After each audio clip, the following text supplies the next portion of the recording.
ಆಗ್ತಾ ಇದೆ.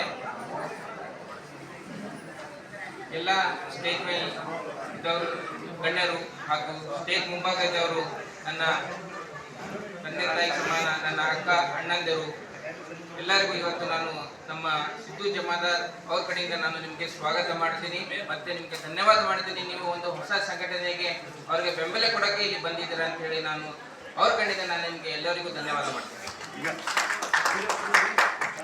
ಸಿದ್ದು ಜಮಾದಾರ್ ಅವರು ಒಂದು ಸೋಷಿಯಲ್ ಆಕ್ಟಿವಿಸ್ಟ್ ಆಗಿ ಕೆಲಸ ಮಾಡ್ತಾ ಇದ್ದಾರೆ. ಅದರ ಜೊತೆಗೆ ಕನ್ನಡ ಒಂದು ಅಪ್ಪಟ ಅಭಿಮಾನಿ ಅವರು. ಅದಕ್ಕಾಗಿ ಒಂದು ಕನ್ನಡ ಸಮಿತಿ ತೆಗೆದು ಕನ್ನಡ ಉಳಿಸಿ ಕನ್ನಡ ಬೆಳೆಸಿ ಅನ್ನುವಂಥದ ಒಂದು ಉದ್ದೇಶ ಇಲ್ಲಿಂದ ಕೊಡ್ತಾ ಇದ್ದಾರೆ. ಅದರ ಜೊತೆಗೆ ನೀವು ನೋಡ್ಬೋದು, ಎಲ್ಲ ಜಯಂತಿ, ಎಲ್ಲ ಮಹಾಪುರುಷರ ಜಯಂತಿ ಒಂದೇ ಸತಿಗೆ ಎಲ್ಲರಿಗೂ ಒಂದು ಸ್ಟೇಜ್ ಮೇಲೆ ಇಟ್ಟು ಒಂದು ಸಂದೇಶ ಇಲ್ಲಿಂದ ಏನ್ ಕೊಡ್ಲಕತ್ತಾರೆ ಅಂದ್ರೆ, ಮಾನವ ಧರ್ಮ ಎಲ್ಲರಿಗಿಂತ ದೊಡ್ಡ ಧರ್ಮ ಅಂತ ಹೇಳಿ ಸಂದೇಶ ಇಲ್ಲಿಂದ ಎಲ್ಲ ಜಾತಿದವರಾಗ್ಲಿ, ಯಾವುದೇ ಮಹಾಪುರುಷ, ಯಾವುದೇ ಜಾತಿದವರಾಗ್ಲಿ, ಯಾವುದೇ ರಿಲಿಜನ್ದವರಾಗ್ಲಿ ಪ್ರಶಸ್ತಿಯನ್ನು ತಾವು ಒಂದೇ ಸ್ಥಳದಲ್ಲಿ ಮಾಡೋದು ಅಂತ ಇನ್ನಷ್ಟು ಸಮಾಜ ಸೇವೆಯನ್ನ ಎಲ್ಲರಿಗೂ ಒಂದೇ ಸ್ಥಳದಲ್ಲಿ ನಿಂತು ಎಲ್ಲರಿಗೂ ಇವರು ಮಾಡ್ತಾ ಇದ್ದಾರೆ. ನಾನು ಬಹಳ ಖುಷಿಯಾಗಿ, ಬಹಳ ನನ್ನ ಮನಸ್ಸಿನಿಂದ ಅವರಿಗೆ ಮುಂದೆ ದೇವರು ಇನ್ನ ಶಕ್ತಿ ಕೊಡ್ಲಿ, ಇನ್ನ ಅವರಿಗೆ ದೇವರು ಒಂದು ಒಳ್ಳೆ ಮಟ್ಟಕ್ಕೆ ಬೆಳೆಸಿ ಈ ನಮ್ಮ ಸೊಸೈಟಿಗೆ ಅವರಿಂದ ಒಂದು 10 ಮಂದಿಗಿಲ್ಲ, ಒಂದು 1000 ಮಂದಿಗೆ ಚಲೋ ಆಗ್ಲಿ ಅಂತ ಹೇಳಿ ನಾನು ದೇವರಿಗೆ ಬೇಡ್ಕೊತೀನಿ. ಮತ್ತೆ ಇವತ್ತು ಎಷ್ಟು ಮಂದಿಗೆ ಸನ್ಮಾನ ಮಾಡಿದ್ದೀರಿ, ಎಲ್ಲರಿಗೂ ನಾನು ಕಂಗ್ರ್ಯಾಚುಲೇಷನ್ ಅಂತ ಹೇಳ್ಬೇಕಂತ ಬಯಸ್ತೀನಿ. ಅದೇ ತರ ನೀವು ಎಷ್ಟು ಮಂದಿ ನೀವು ಸಾಧಕರು ಇವತ್ತು ತಗೊಂಡಿದ್ದೀರ ಪ್ರಶಸ್ತಿ, ಇದೇ ತರ ಮುಂದೆ ಇನ್ನ ಬೆಳೀರಿ. ಇನ್ನ ನಿಮ್ಮಿಂದ ಒಬ್ಬರಿಂದ ಇಬ್ಬರಿಗೆ ಹೆಲ್ಪ್ ಆಗ್ಬೇಕು, ಇಬ್ಬರಿಂದ 4 ಮಂದಿಗೆ ಹೆಲ್ಪ್ ಮಾಡ್ಬೇಕಂತ ಹೇಳಿ ಇದೇ ಉದ್ದೇಶ ಇದೆ ಇಲ್ಲಿಂದು. ಸೊ ಒಬ್ಬರಿಗೊಬ್ಬರು ಕೈ ಹಿಡಿದು ನಡೆಯೋಣ, ಕನ್ನಡವನ್ನು ಉಳಿಸೋಣ. ಕಲ್ಯಾಣ ಕರ್ನಾಟಕವನ್ನು ಒಂದು ಕಲ್ಯಾಣ ಕನ್ನಡ ಭಾಗದಲ್ಲಿ ಕಲಬುರಗಿಯನ್ನು ಒಂದು ಕೇಂದ್ರ ಬಿಂದು ಆ ತರ ಮಾಡೋಣ. ಯಾವ ತರ ಬೆಂಗಳೂರು ಇದೆ ನಮ್ಮ ಕರ್ನಾಟಕದಲ್ಲಿ, ಆ ತರ ನಮ್ಮ ಕಲ್ಯಾಣ ಕರ್ನಾಟಕ ಭಾಗಕ್ಕೆ ಕಲಬುರಗಿ ಆ ತರ ಮಾದರಿ ಆಗ್ಬೇಕಂತ ಹೇಳಿ ನಾನು ಇಚ್ಛೆ ಪಡ್ತೇನೆ.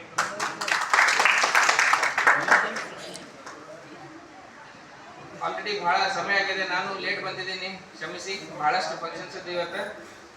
ಸೊ 2 ಮಾತು ಇಷ್ಟೆಲ್ಲ ಮಾತಾಡಿ ನಾನು ನನ್ನ ಮಾತಿಗೆ ವಿರಾಮ ಕೊಡ್ಬೇಕಂತ ಹೇಳ್ತೀನಿ.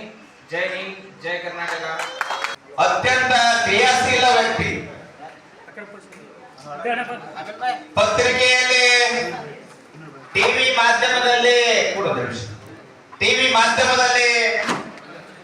ಸೋಷಿಯಲ್ ಮೀಡಿಯಾದಲ್ಲಿ ಅತ್ಯಂತ ಕ್ರಿಯಾಶೀಲ ವ್ಯಕ್ತಿ ಆಗಿರ್ತಕ್ಕಂಥ ಸಿದ್ದು ಜಮಾದಾರ್ ಇನ್ನೂ ಹೆಚ್ಚಾಗಿ ತೊಡಗಿಸಬೇಕು, ಸಮಾಜ ಸೇವೆ ಮಾಡಬೇಕು ಅಂತ ಹೇಳಿ ಪಣ ತೊಟ್ಟು ಇವತ್ತು ಜೈ ಕರ್ನಾಡು ಜನಪರ ಸಮಿತಿ ರಾಜ್ಯ ಘಟನೆಯನ್ನ ಈ ಕಲಬುರಗಿ ನಾಡಿನಲ್ಲಿ ತರ್ತಾ ಇರುವುದಕ್ಕೆ ಮತ್ತೊಂದು ಜೋರಾದ ಚಪ್ಪಾಳೆ ಬರಲಿ ಸಿದ್ದು ಜಮಾದಾರ್ ಅವರಿಗೆ. ಈ ಕಾರ್ಯಕ್ರಮದಲ್ಲಿ ಈ ನಾಡಿನ ಗೌರವಾನ್ವಿತ ದಿವ್ಯ ಸಾನ್ನಿಧ್ಯವನ್ನು ವಹಿಸಿರ್ತಕ್ಕಂಥ ಪರಮಪೂಜ್ಯರಾಗಿರ್ತಕ್ಕಂಥ ಮಲ್ಲನಪ್ಪ ಮುತ್ಯಾರವರು ಈ ಕಾರ್ಯಕ್ರಮವನ್ನು ಉದ್ಘಾಟನೆ ಮಾಡಿದ್ದಾರೆ. ಅವರು ಸಹಿತ ಈ ಧಾರ್ಮಿಕ ಕ್ಷೇತ್ರದಲ್ಲಿ ದೊಡ್ಡ ಹೋರಾಟಗಾರರು. ಮಲ್ಲನಪ್ಪ ಮುತ್ಯ ಅಂತಂದ್ರೆ ಈ ಭಾಗದಲ್ಲಿ ಅತ್ಯಂತ ಹೆಸರುವಾಗಿರ್ತಕ್ಕಂಥ, ಚಿರಪರಿಚಿತವಾಗಿರ್ತಕ್ಕಂಥ ಅತ್ಯಂತ ಶಕ್ತಿಪೀಠದ ಪರಮ ಪೂಜ್ಯರು. ಅವರು ಈ ಸಂಘವನ್ನ ಉದ್ಘಾಟನೆ ಮಾಡಿದ್ದಾರೆ. ಆ ಕಾರಣಕ್ಕಾಗಿ ಇದು ಯಾಕೆ ಮಾಡ್ತಾರೆ, ಈ ಕರ್ನಾಡು ಜೈ ಕರ್ನಾಡು ಸಂಘ, ಜನಪರ ಸಂಘ ಇದು ಮಾಡ್ತಕ್ಕಂಥ ಉದ್ದೇಶ ಏನಂತಂದ್ರೆ, ಇದರ ಉದ್ದೇಶ ಈ ನಾಡನ್ನ ಉಳಿಸಬೇಕು, ಈ ನೆಲವನ್ನ ಉಳಿಸಬೇಕು, ಈ ಜಲವನ್ನ ಉಳಿಸಬೇಕು. ಈ ನಾಡು ನುಡಿ ಜಲ ಉಳಿಸ ಸಲುವಾಗಿ ಯಾವ್ದಾದ್ರು ಒಂದು ಸಂಘ ಕಲಬುರಗಿದಲ್ಲಿ ಬಂದದ ಅಂತಂದ್ರೆ ಅದು ಜೈ ಕರ್ನಾಡು ಜನಪರ ಸಮಿತಿ ಅಂತ ಹೇಳಕ್ಕೆ ಬಯಸ್ತೀನಿ ಬಂಧುಗಳೇ. ಬಹಳ ಅರ್ಥಪೂರ್ಣವಾಗಿ ಕಾರ್ಯಕ್ರಮವನ್ನ ಇವತ್ತು ದಿವಸ ಮಾಡಿದ್ದಾರೆ ಮತ್ತು ಹಲವಾರು ಸಾಧಕರಿಗೆ ಇಲ್ಲಿ ಪ್ರಶಸ್ತಿಯನ್ನು ಕೊಟ್ಟಿದ್ದಾರೆ. ನಾನು ಸಹಿತ ಸುಮಾರು 25 ವರ್ಷಗಳಿಂದ ಸಮಾಜ ಸೇವೆಯಲ್ಲಿ ತೊಡಗಿಸಿಕೊಂಡಿನಿ. ಅದನ್ನ ಗುರುತಿಸಿ ಸಿದ್ದು ಜಮಾದಾರ್ ಅವರು ನನಗೆ ಜನಶ್ರೇಣಿ ಪ್ರಶಸ್ತಿಯನ್ನು ನೀಡಿದ್ದಾರೆ.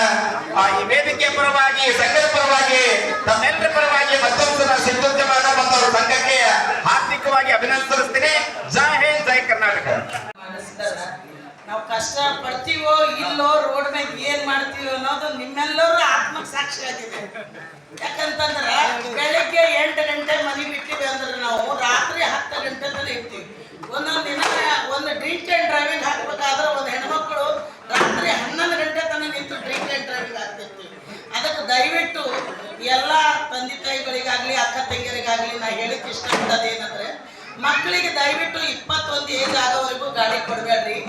ಈಗ 21 ಮಾಡಿದಾರೆ, ಮೊದಲು 18 ಇತ್ತು. 21 ಏಜಿಗೆ ಅವರೆಲ್ಲ ಅರ್ಹರಾಗಿರ್ಬೇಕಾದ್ರೆ ಅವರಿಗೆ ಡ್ರೈವಿಂಗ್ ಲೈಸೆನ್ಸ್, ಆರ್ಸಿ, ಇನ್ಸೂರೆನ್ಸ್ ಇವೆಲ್ಲ ರೆಡಿ ಇರಬೇಕು. ತಲೆ ಮ್ಯಾಗ ಒಂದು ಹೆಲ್ಮೆಟ್ ಇರಬೇಕು. ಯಾಕಂದ್ರೆ ದುರ್ದೈವ, ಮೊನ್ನೆ ಅಮಾಸಿ ದಿನ ನೋಡಿದ್ರಿ, 25 ವರ್ಷದ ಒಬ್ಬ ಯುವಕ ಇನ್ಸೂರೆನ್ಸ್ ಇರಲಿಲ್ಲ. ಅಮಾಸಿ ದೇವ್ರಿಗೆ ಗಣಗಪುರಕ್ಕೆ ಹೋಗಿ ಬರ್ತೀನಿ ಅಂತ ನಡು ಆದಾಗ ಮೊಬೈಲ್ದಾಗ ಬಂದ, ಇಲ್ಲಿಂದ ಅಲ್ಲಿಗೆ ಒಂದು 10 ಮೀಟರ್ ದೂರದಲ್ಲಿ ಡೆತ್ ಆಗ್ಬಿಟ್ಟ. ತಂದೆ ತಾಯಿ ರೋಡ್ ಮ್ಯಾಗ ಗೋಳ್ಯಾಂತರ ನಮ್ಮ ಹೊಟ್ಟೆ ಕಳಕ ಇದು ಆಗ್ತಿರ್ತೀವಿ. ಅದಕ್ಕೆ ದಯವಿಟ್ಟು ನಾವು ಹೇಳೋದು ನಿಮ್ಗೆ ಸಿಟ್ಟು ಬರ್ತದಲ್ಲಿ ರೋಡ್ ಮ್ಯಾಗ. ನಾವು ಒಂದು ಸ್ವಲ್ಪ ಏನಾದ್ರು ಸಿಟ್ಟಿಗೆ ಬಂದೇವು ಅಂದ್ರೆ ಬೈತಾಡ್ರಿ ಅಂತೀರಿ. ಯಾಕೆ ಬೈತೀವಿ ಅಂತಂದ್ರೆ, ಹುಟ್ಟಲಿಕ್ಕೆ ಹುಲ್ಲು ಬೀಜ ಇಲ್ಲ ಮಕ್ಕಳು. 9 ತಿಂಗಳ ಹೊತ್ತಿ ಎತ್ತಿ ಆ ತಾಯಿ ಒಂದು ಗಿಡ ನೆಟ್ಟಿ ಬೆಳೆಸಿ ಹಣ್ಣ ಕಾಯಿ ಕೊಡಾಗ ಆ ಮಗವನ್ನು ಹೋದಾಗ ಆ ತಾಯಿ ಪರಿಸ್ಥಿತಿ ಆಗ್ತದನ್ನ ನಾವು ನೋಡ್ತೀವಿ. ನಾವ್ ಯಾಕಂತಂದ್ರೆ ಅದಕ್ಕೆ ಹೇಳ್ತೀವಿ, ದಯವಿಟ್ಟು ತಂದೆ ತಾಯಿಗಳಾಗ್ಲಿ, ಅಣ್ಣತಮ್ಮರನ್ನಾಗ್ಲಿ ಕುಡಿದ ಅಮೂಲ್ಯಲ್ಲಿ ಓಡಾಡಬೇಡ್ರಿ. ದಯವಿಟ್ಟು ಮನೇಲಿ ಗಾಡಿ ತಗೊಂಡು ಹೊರಗೆ ಬರ್ಬೇಕಾದ್ರ ಅದು ಡ್ರೈವಿಂಗ್ ಲೈಸೆನ್ಸ್ ಮುಗ್ದದೇನು ನೋಡ್ರಿ, ಇನ್ಸೂರೆನ್ಸ್ ಆಗ್ಯದೇನು ನೋಡ್ರಿ, ತಲೆ ಮ್ಯಾಗ ಎಲ್ಲ ಹೆಲ್ಮೆಟ್ ಹಾಕೊಂಡು ಬರ್ರಿ. ಮತ್ತು ಎಲ್ಲಾ ಕಡೆ ರಾಮ್ ಮಂದಿರ, ಜೋರ್ಗಿ ಕ್ರಾಸು, ಪಟೇಲ್ ಸರ್ಕಲ್ ಮತ್ತು ಟೌನ್ ಹಾಲು ಎಲ್ಲ ಕಡೆ ಖರ್ಗೆ ಮತ್ತು Humnabad ring road, Aland check post ಇಷ್ಟೆಲ್ಲ ಕಡೆ ಸಿಗ್ನಲ್ ಮಾಡಿದರೆ ಈ ಚಾನಲ್ ಕ್ಯಾಮ್ರಾ ಆಗ್ತಾ ಇದ್ದಾರೆ. ಹೊರಗಡೆ ಆಕ್ಸಿಡೆಂಟ್ ಆದಾಗ ಯಾರೋ ಹೊಡ್ಕೊಂಡು ಹೋಗ್ಯಾರ ಅಂತಿರು. ಅದಕ್ಕೆ ದಯವಿಟ್ಟು ಅಲ್ಲೆಲ್ಲ ಕ್ಯಾಮ್ರಾ ಆಗ್ತಾ ಇದೆ.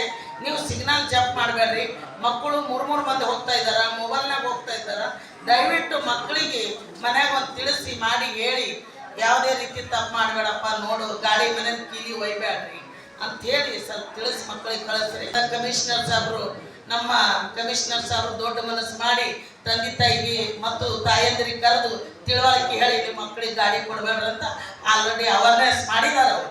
ಈಗ ಮತ್ತು ಮನೆ ಹೆಲ್ಮೆಟ್ ಮಾಡಿದ್ರ ದಯವಿಟ್ಟು ಎಲ್ಲರೂ ಹೆಲ್ಮೆಟ್ ಧರಿಸ್ರಿ, ಸಿಗ್ನಲ್ ಜಂಪ್ ಮಾಡಬೇಡ್ರಿ, ಪ್ರತಿಯೊಂದು ಡಾಕ್ಯುಮೆಂಟ್ಸ್ ಇಟ್ಕೋರಿ.